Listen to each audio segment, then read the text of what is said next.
Welcome to Market Mantra, the program in which we give you a complete update on the economic, business and stock market news of the day. I am Vaibhav Jyotsna Srivastav with my co-anchor Subodh Mishra. धन्यवाद वैभव और नमस्कार श्रोताओं। कारोबारी खबरों के साथ market मंत्र हाजिर है। आज दिन है मंगलवार और हम आधे घंटे के शो में शेयर बाजार और अर्थ जगत की खबरों पर गौर करेंगे। आज के समाचारों पर चर्चा के लिए हमारे साथ स्टूडियो में है वरिष्ठ आर्थिक पत्रकार Siddharth Singh.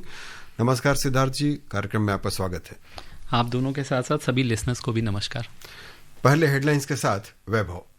Benchmark domestic equity indices end two-day winning streak. Sensex slips 156 points. Nifty closes below 24,400. India to become world's fourth largest economy in 2025, says IMF. And global crude oil prices rebound. Brent crude trades at $61.50 per barrel. देश के share बाजारों के सूचकांकों में दो कारोबारी दिनों की बढ़त के बाद मामूली गिरावट। सेंसेक्स 156 अंक लुढ़का, निफ्टी 24,400 के नीचे बंद। 2025 में भारतीय अर्थव्यवस्था दुनिया में चौथे नंबर पर होगी, कहा आईएमएफ ने। और अंतर्राष्ट्रीय बाजार में कच्चे तेल की कीमतें बढ़ी। ब्रेंट क्रूड $61.50 प्रति बैरल पर।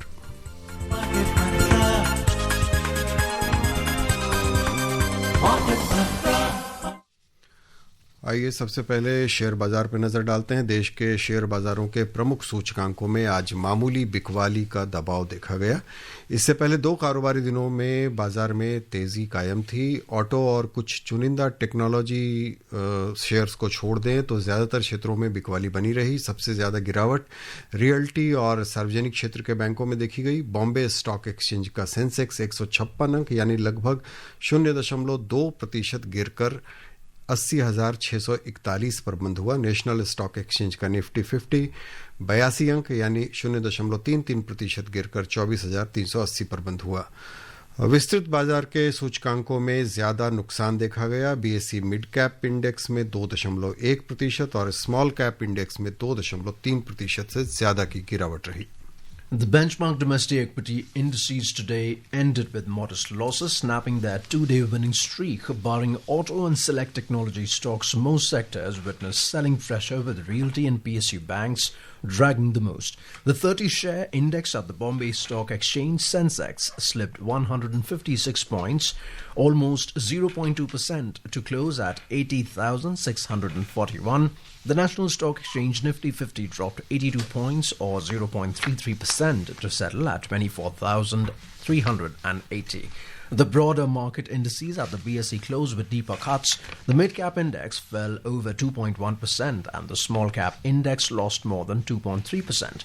In the Sensex pack, 19 out of 30 companies edged down. In the top laggards, External slid over 3%. Tata Motors as well as SBI Bank both slipped more than 2% each, and Adani Ports dropped over 1.9%. Among the top gainers, Bharti Airtel, AMD, Tata Steel both added over 1.6% each. Mahindra & Mahindra rose almost 1.6% and Hindustan Unilever advanced over 1.2%. In sectoral indices at the BSE, 19 out of 21 sectors ended in negative territory. Among the top laggards, realty fell almost 3.5%, power slid over 2.6%, and services lost over 2.5%. The only two gainers were tech, which added 0.11%, and auto ended nearly flat. The overall market breadth at the BSE was negative as shares of 3,167 companies declined, 779 advanced, and shares of 126 companies remained unchanged. At the National Stock Exchange, 25 companies hit their 52-week high, while 56 companies hit their 52-week low. जी सिद्धार्थ जी, बाजार की रफ्तार पे देखें, गौर करें तो आज जो मामूली गिरावट दिख रही है, क्योंकि 80,000 के आंकड़े पे ये कोई बहुत 156 अंक कोई बहुत ज़्यादा मायने नहीं रखता है। लेकिन अगर हम ओवरऑल देखें, एक हफ्ते में भी के हिसाब से देखें तो सेंसेक्स में थोड़ी बढ़त रही है और एक महीने में तो पिछले करीब 10.25% की बढ़त है सेंसेक्स में। लेकिन पिछले कुछ समय से जो अभी हम अंतर्राष्ट्रीय स्थिति अपनी देख रहे हैं, जो कुछ सामरिक तनाव है और इसके अलावा जो दूसरे फ्रंट्स पे अमेरिका के साथ और जो सब कुछ चल रहा है, उसे लेकर अभी बाजार की हालत पर आप क्या टिप्पणी करना चाहेंगे? नहीं, देखिए सुबोध जी, आपने जो बात कही कि अभी तकरीबन पिछले एक महीने में जो मार्केट्स में जो एक तकरीबन 10% का गेन है, ऑलमोस्ट 10% फ्रॉम देयर लोज, तो वो स्थिति मुझे लगता है अब जहाँ पे हम हैं और जिस तरह की अंतर्राष्ट्रीय स्थिति है और जिस तरह की, चाहे वो यूक्रेन रशिया हो या अमेरिका यूएस में जब से डोनाल्ड ट्रंप आए हैं, तो एक वो अपने आप में एक नया अध्याय है, मतलब टैरिफ का है, उसके अलावा भी उनकी अनप्रेडिक्टेबिलिटी है, किसी ना किसी चीज़ पे कुछ ना कुछ वो नया बोलते हैं। तो और अभी कल फिर एक बार उन्होंने जो अमेरिका से बाहर बनने वाली जो मूवीज़ हैं उनके ऊपर बात की है, और उन्होंने जी, और उसके साथ साथ कुछ फार्मास्यूटिकल्स जो इम्पोर्ट्स हैं उनके ऊपर फिर से उन्होंने टैरिफ लगाने का थ्रेट जो है एक बार फिर धमकी दी है। हालांकि उन्होंने उसके साथ साथ फिर एक और विरोधाभास जो बात है, क्योंकि जो ये टैरिफ वॉर उन्होंने शुरू किया बेसिकली टारगेटेड था चाइना को लेके, तो अब उन्होंने ये भी इंडिकेशन दिया है कि चाइना के साथ थोड़ा नरमी बरतेंगे, क्योंकि चाइनीज़ इकोनॉमी अब कमज़ोर हो रही है, उनको ये लग रहा है कि अब थोड़ा उनको सपोर्ट देने की ज़रूरत है। बट मुझे लगता है अभी भी जो वो कुछ कह रहे हैं, अभी भी इन सब बातों में कुछ भी कंक्लूजन निकालना बहुत जल्दबाजी होगा। साथ साथ यूक्रेन रशिया चल रहा है और इजराइल हमास चल ही रहा है, वो भी कहीं हमें ये नहीं दिख रहा है कि कोई भी नहीं दिख रहा है। किसी भी जो फ्रंट पे कोई भी अब एक नया फ्रंट जो अब खुल रहा है वो हमारे आपके बीच में हम लोग इम्पैक्टेड हैं, इंडिया पाकिस्तान, हिंदुस्तान और पाकिस्तान को लेके जो पहलगांव के बाद जब जो स्थिति बनी है, तो मुझे लगता है इसमें और ये सब स्थिति अगर इसको और थोड़ा सा पीछे जाएं तो जब FIIs ने पैसा निकालना शुरू किया और ट्रंप साहब की अमेरिका में जीत हुई, तब हमारी मार्केट बहुत तेज़ी से गिरी। उसके बाद से ये जो रिकवरी आई जिसका आपने जिक्र भी किया, तो मुझे लगता है अब हम ऐसे फेज़ में हैं कि जब कि मुझे लगता है ब्रॉडली हम इसी रेंज में रहेंगे आने वाले समय में। बहुत ज़्यादा अपहीवल ऊपर नीचे मुझे नहीं लगता, अनटिल अनलेस कि हमारे जो अगर इंडिया पाकिस्तान को लेके या हिंदुस्तान पाकिस्तान को लेके अगर कुछ ऐसी स्थिति बनती जिसका मार्केट पे कुछ नेगेटिव असर बढ़े। हालांकि और अदरवाइज़ मुझे लगता है हाँ, फोर्थ क्वार्टर के जो रिजल्ट्स हैं वो भी मिक्स्ड हैं, कहीं कुछ कंपनीज़ के बहुत अच्छे हैं, कहीं बहुत अपेक्षाकृत नहीं हैं। तो मुझे लगता है ब्रॉडली मार्केट्स इसी रेंज में रहेंगी, क्योंकि हिंदुस्तान की अर्थव्यवस्था की अगर आप बात करें तो हम अभी भी दुनिया की फास्टेस्ट ग्रोइंग इकोनॉमी है, इन्फ्लेशन हो या हमारी मॉनेटरी ईजिंग हो, तो मुझे नहीं लगता कोई चिंता का विषय है। बट हाँ, ये ज़रूर है जो बाकी इवेंट्स हैं they are impacting the markets. Mr. Singh, we've talked about the top laggards today in the sectoral indices at BSE. Realty has fell almost 3.5%, power has slipped 2.6%, services has lost over 2.5%.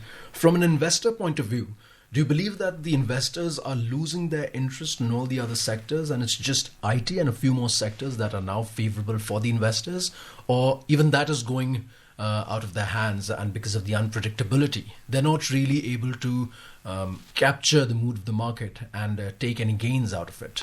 No, I think Vaibhav, the slip that you're seeing, I think there must be also the reason would be profit booking by a lot of investors. All right. And the sectors that you mentioned, reality, power, services, I think if we get these kind of negative news, because there is also a cost that we would be paying in this current financial year, our own growth could be hit by almost 0.5 percentage point due to this ongoing tariff issue. So all that also is kind of being factored in by the markets, and obviously that is why you are seeing these kind of reflection in the market in these sectors. But what I would say, certain days, certain sectors are taking a hit, but all this is also because markets that is also the nature of the market. You know, some days some people sell in certain sectors, some sectors get people buy, and there is obviously some good news in certain sectors. So you would always see a mixed bag. So to ascribe that yes, today reality has fallen, so there's something big has changed in reality, I don't think.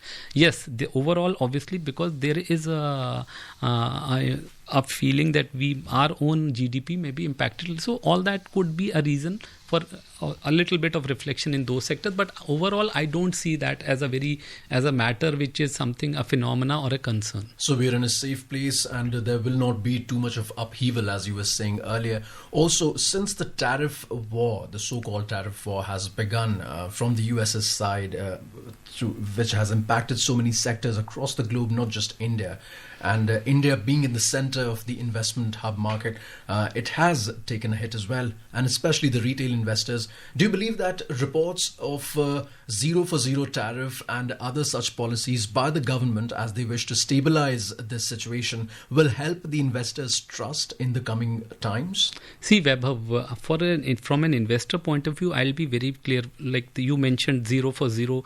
I think these are all things which would still take some time to settle, because any trade negotiation doesn't happen overnight. Absolutely. These are very long haul. And one thing which the US side is also indicating is that we are nearing some solution, or some interim solution, not a long-term solution. So that whatever trade negotiation or arrangement we kind of make now would be not something which would be very extensive in nature.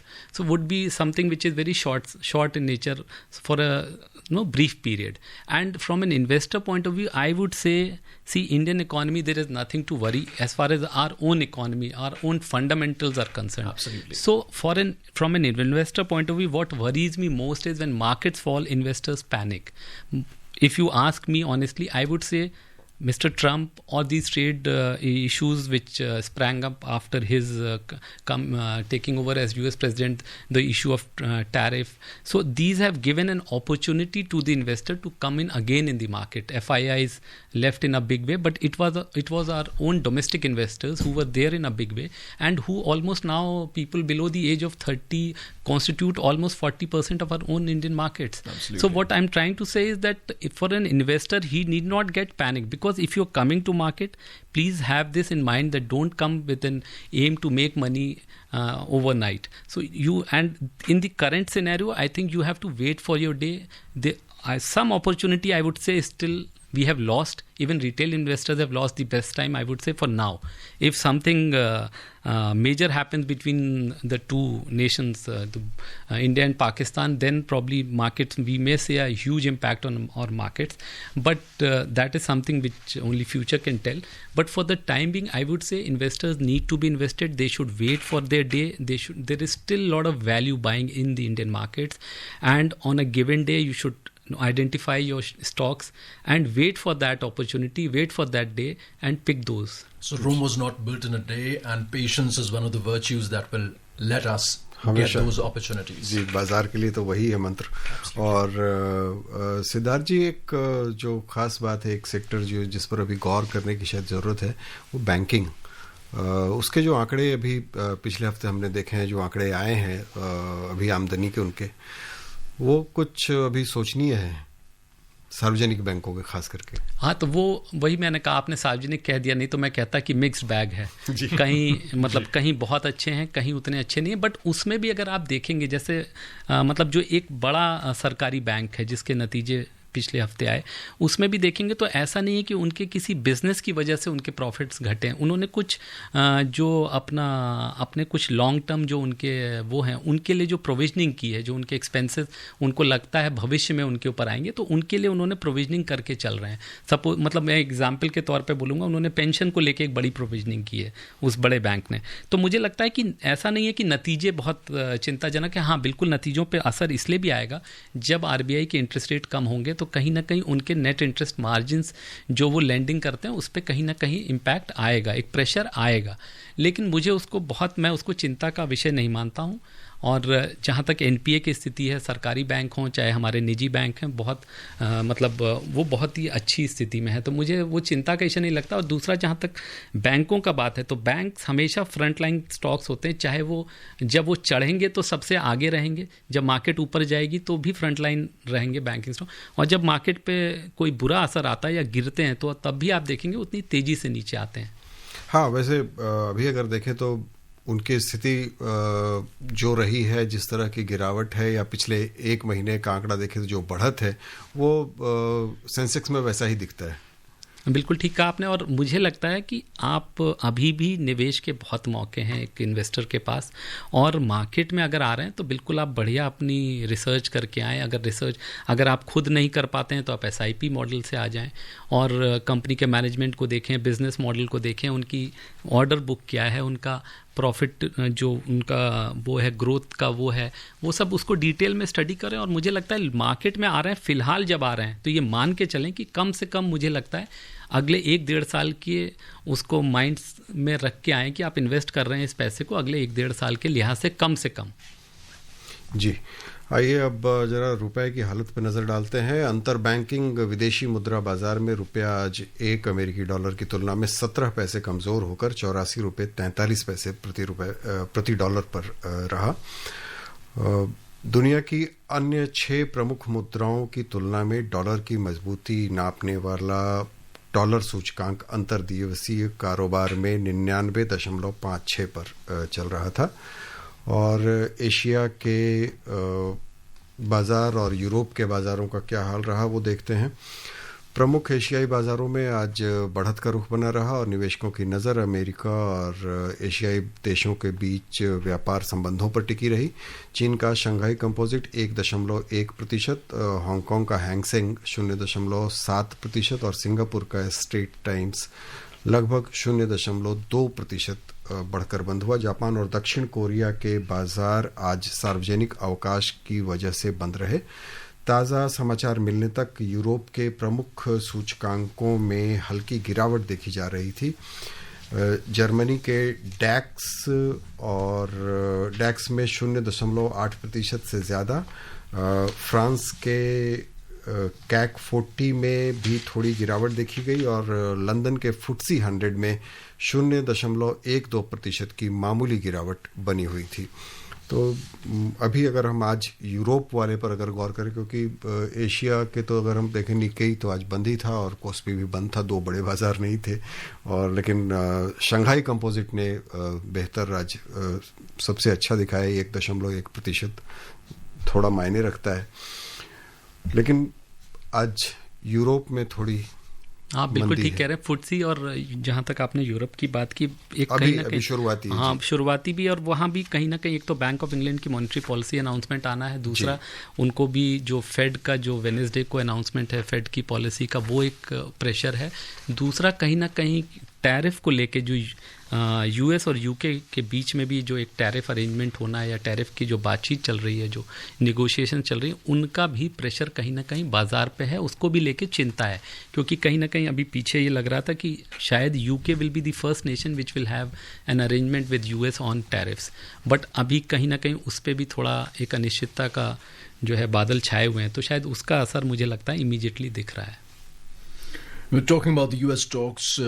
U.S. stocks declined on Monday as investors assessed U.S. President Donald Trump's latest tariff announcement ahead of the Federal Reserve's monetary policy decision later this week. The Nasdaq Composite lost over 0.7%. S&P 500 fell more than 0.6%, ending its longest streak of gains in 20 years. And Dow Jones Industrial Average slipped 0.24%, snapping a 9-session win streak, its longest since December 2023. Mr. Singh, the investors in US as well as those who are invested in the US, again, do they have anything to worry about that the tariff announcements before, as you said, the next week's Fed announcements of the monetary policy? See, I think it's the uncertainty is being created by their own president. Absolutely. And I think I think even they would be worried because he's again talked about 100% tariff on movies which are produced outside of US. Plus he's also again talking of threatening to impose huge high tariffs on imports, on pharma imports emanating out of outside of US. So I think all those things, and the most important is the commentary from the Fed, Jeremy Powell. I think because in his last commentary he had indicated that he's waiting for more data, concrete data, because there's a fear of a slowdown in US also. So I think the employment data and the Fed's decision, I think though it is expected that they would not cut rates in this policy. It is expected usually in this current year, the expectation is for a 75 basis cuts by Fed, but I think they want to wait for more data in terms of employment, inflation. So I think for now we expect there would be a status quo in terms of rates, but yes, the commentary, what he talks about the US economy, that is something which will drive the US markets also. Absolutely. You've been an analyst of the markets and an investor yourself for such a long time. Have you seen this kind of unpredictability before which have come in the markets, and has this kind of spooked the investors before ever, or this is the big wave that we are seeing just now? No, in near term, if you talk in near future, I think COVID was one event which had impacted or spooked the markets. But man-made situation, I think it is only after the US, Donald Trump took over the presidency of US, and his statements and his stance on tariffs, I think that has created a lot of uneasiness in the investors all around the world and is also impacting the economies in the world. जी, क्योंकि इससे पहले अगर हम बात करें, वैभव, जो आपका सवाल था कि अगर हम बहुत पुरानी बात कर ले तो खाड़ी युद्ध के दौरान भी देखे या सीधे जहां अमेरिका का इन्वॉल्वमेंट था, अफगानिस्तान में था, उस समय भी ऐसी अनिश्चितता नहीं दिख रही थी कि कब कहां क्या हो जाएगा. वहां पता था कि एक तरफा है, ये ऐसे होगा. And Subodhi, my question is not just as a moderator, but both you gentlemen have been there, and I ask not just on my behalf, but also on the behalf of young investors, which, as Mr. Singh said, constitute now 40% of the market share. So it's like a question from all of us that what is going to happen. नहीं वैभव, एक बात बड़ी clear है, market में अगर आप आ रहे हैं तो इस तरह की अनिश्चितता है, और ये माहौल तो बहुत अनिश्चितता है. मतलब इस माहौल के बारे में ना आप कुछ बता सकते हैं, और अनिश्चितता के जो वो हैं वो बढ़ रहे हैं. मतलब अभी तक अब इंडिया, हिंदुस्तान, पाकिस्तान जुड़ गया, इसमें एक चैप्टर और जुड़ गया. तो और ट्रम्प साहब क्या करेंगे, उनके जो स्टेटमेंट्स हैं उसमें भी कोई अभी कंसिस्टेंसी नहीं दिख रही है. हमारे अपने उनके साथ नेगोशिएशंस किस स्तर तक पहुँचे हैं, क्योंकि रोज़ इस तरह के न्यूज़ आ रहे हैं. तो मुझे लगता है इन्वेस्टर के लिए बड़ा सिंपल है, आपको अच्छा मौका, अपने अच्छे दिन का इंतजार करिए और मार्केट में इन्वेस्ट करिए. तो थोड़ा धैर्य रखिए और थोड़ा दिल मजबूत करके आइए, आपको फ़ायदा होगा. क्योंकि रेट्स अभी जो प्राइस, आप जिस प्राइजेस पे इन्वेस्ट करेंगे, दे आर गुड प्राइजेस. जी, आइए अगली खबर पे चलते हैं. बड़ी खबर है आईएमएफ की ओर से. देश का सकल घरेलू उत्पाद 4,187 अरब डॉलर से अधिक हो जाने के कारण भारत 2025 में दुनिया की चौथी सबसे बड़ी अर्थव्यवस्था बनने की राह पर है. यह जापान के 4,186 अरब डॉलर्स के जीडीपी को पार कर जाएगा. आईएमएफ के विश्व आर्थिक आउटलुक रिपोर्ट के अनुसार भारत विश्व की सबसे तेजी से बढ़ती प्रमुख अर्थव्यवस्था बना हुआ है. यह एकमात्र ऐसा देश है जो अगले 2 वर्षों में 6% से अधिक वृद्धि दर दर्ज कर सकता है. वैश्विक व्यापार युद्ध के कारण जापान के बुरी तरह से प्रभावित होने की आशंका है. 2025-26 में इसकी वृद्धि दर 0.6% रह सकती है. तेज वृद्धि दर के साथ भारत का जीडीपी वर्ष 2028 तक 5,584 अरब डॉलर्स तक पहुंचने की संभावना है, जिससे यह जर्मनी से आगे निकलकर दुनिया की तीसरी सबसे बड़ी अर्थव्यवस्था बन जाएगी.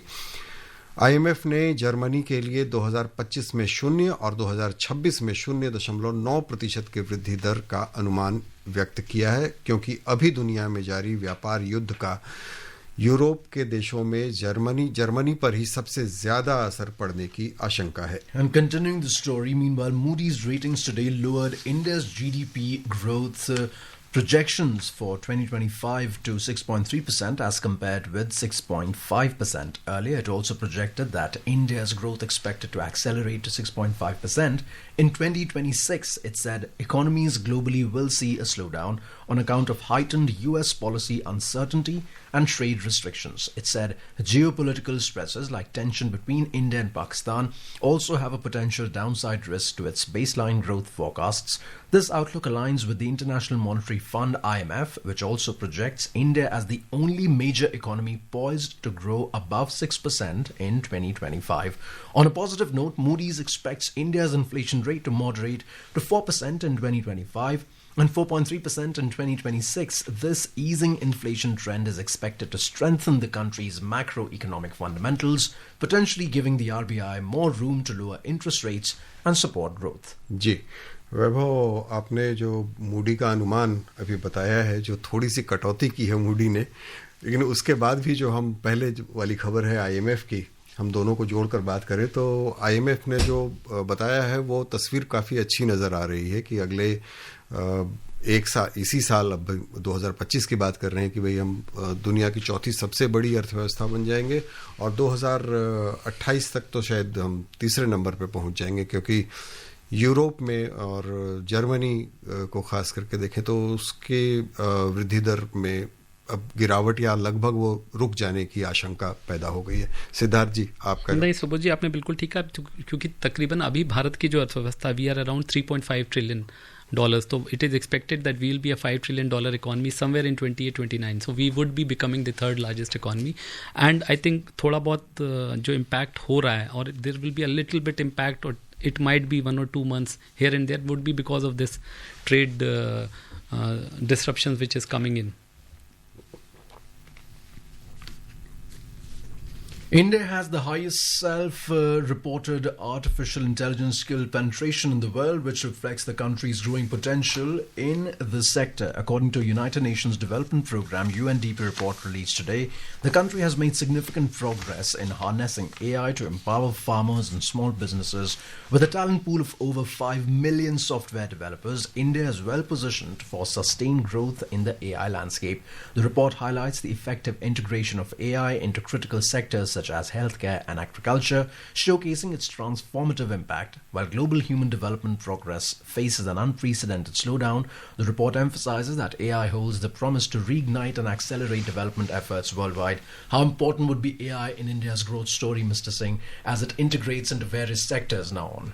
See, as far as artificial intelligence, I think our government is taking it very seriously. And if you look at the World AI Index, we are already at number 40, and we intend to be number 5 by 2047. So I think, and AI is something which is now part of our every aspect of our life. So I think the Ministry of Information Technology has taken it very strong note of this, and a lot of initiatives have been taken, and we are moving very fast in this. And being a very IT giant, yeah, absolutely. So highly intensive into IT, we are highly extensive and intensive into as far as technology companies. So I think AI is something where we would be leaders in some years to come. जी, एक और खबर है जो आज देश में digital लेन then की धड़कन बनी हुई है। एकीकृत भुगतान इंटरफेस यूपीआई क्यूआर कोड ने वित्त वर्ष 2024-25 में डिजिटल भुगतान अवसंरचना में सबसे तेज वृद्धि दर्ज की है। ये उससे पिछले वित्त वर्ष की तुलना में 91.5% की बढ़त के साथ 65 करोड़ 79 लाख लेन देन तक पहुंच गई है। रिजर्व बैंक के ताज़ा आंकड़ों के अनुसार यूपीआई क्यूआर कोड्स में तेज बढ़ोतरी के उलट क्रेडिट कार्ड्स के लेन देन की वृद्धि दर में गिरावट आई है और ये 7.94% पर आ गई। डेबिट कार्ड की संख्या में सिर्फ 2.7% की वृद्धि हुई और इसका कुल आंकड़ा 99 करोड़ 10 लाख तक रहा। मार्च महीने में यूपीआई लेन देन में रिकॉर्ड 24,77,000 करोड़ रुपए का लेन देन हुआ है। And talking about oil prices gained today, rebounding on technical factors and bargain hunting after a decision by OPEC Plus to boost output sent prices down, although concerns about market surplus persisted. Brent crude was trading over 2.1%, up at $61.50 per barrel. WTI crude was also up by 2.1% at $58.36 per barrel when reports last came in. और सराफा बाजार में सोना आज बढ़त के साथ कारोबार कर रहा था। अंतिम समाचार मिलने तक भारत में 24 कैरेट सोना 2.07% बढ़कर 97,030 रुपये प्रति 10 ग्राम के स्तर पर था। वहीं चांदी 2.2% गिरकर 96,600 रुपये प्रति किलोग्राम पर दर्ज की गई। मल्टी कमोडिटी एक्सचेंज में अंतिम समाचार मिलने तक जून में आपूर्ति किए जाने वाले सोने का वायदा मूल्य 2.2% बढ़कर 96,749 रुपये प्रति 10 ग्राम पर चल रहा था। सिद्धार्थ जी, मार्केट मंत्र में आने और खबरों पर बहुत सार्थक चर्चा के लिए बहुत बहुत धन्यवाद। Thank you. And before we close, a reminder of the headlines. Benchmark domestic equity indices end two-day winning streak. Sensex slips 156 points. Nifty closes before 24,400. India to become world's fourth largest economy in 2025, says IMF. And global crude oil prices rebound. Brent crude trades at $61.50 per barrel. And that's it in this edition of Market Mantra. For now, namaskar. नमस्कार।